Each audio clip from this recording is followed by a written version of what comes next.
Pierre Ferretti, bonjour, vous êtes responsable de communication chez Suzuki. Vous présentez cette année pas moins de 9 nouveautés, voilà qui devrait conforter encore votre place de deuxième sur le marché français. Il y a des vrais efforts de fait pour présenter au public mondial des nouveautés, notamment les GSX-R, les RMZ injection, les 125. Oui, une très bonne année donc en perspective pour 2008, puisque cette année on a ravi la deuxième place au général. Donc on espère enfoncer le clou là. Suzuki, plus que jamais, c'est avant tout GSX-R. En image, oui. On est champion du monde d'endurance. En Superbike, ça va pas si mal que ça.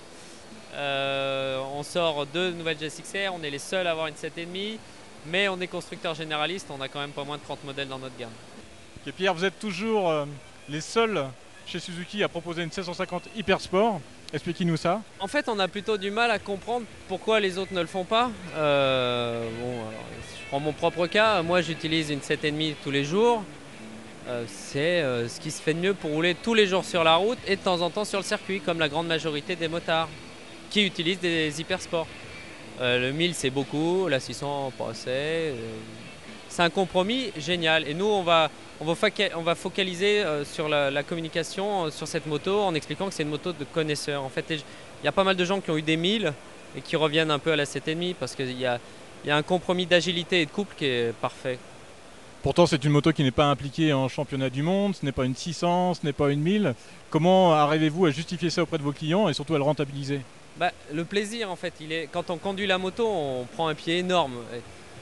Et c'est ce qui compte, c'est pas les championnats. Les championnats, ça doit faire vendre des motos, mais on peut aussi avoir des motos qu'on peut vendre sans championnat, comme un Intruder. C'est quand même une moto de piste, donc on a la GSX-R Cup, mais il n'y a pas de, on n'est pas obligé de développer une moto parce qu'elle court en championnat. La moto est vraiment fantastique à conduire en l'état. Vous êtes considéré comme un petit constructeur parmi les 4 japonais. Pourtant, vous avez une gamme très étendue. Comment faites-vous stratégiquement pour arriver à ce niveau? Petit constructeur, c'est vrai qu'on est le 3e mondial.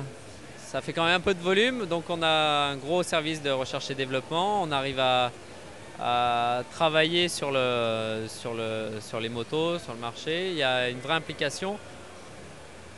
On a une image de petit constructeur. C'est vrai que nos confrères ont des gros moyens parce qu'ils sont bien développés dans l'automobile, bien développés dans les industries lourdes. C'est pas notre cas. Nous, notre corps de métier, c'est l'auto, la moto et le marine. Donc évidemment, ça fait des petites structures comparées aux géants, mais le département moto a une place qui compte quand même parmi les 4 japonais.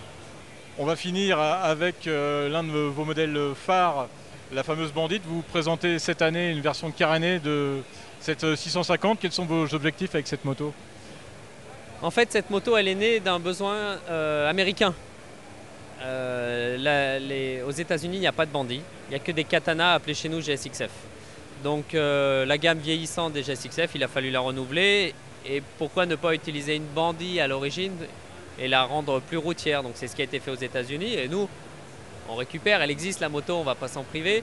C'est une moto un peu sympa avec un look blanc-bleu, avec un phare reprenant les phares des GSX-R, avec un petit shift light, avec un compteur blanc. C'est une moto, c'est une routière pour commencer, mais avec un look un peu sympa. Nos objectifs de vente n'ont pas été définis encore parce que la moto n'arrive pas avant la fin de l'année. Elle va arriver en décembre ou quelque chose comme ça. Mais on peut considérer qu'on devrait en faire, on a bon espoir d'en faire un peu plus que des Bandits 650 carénés. On va vous souhaiter un bon salon, Pierre, et surtout une bonne année 2008.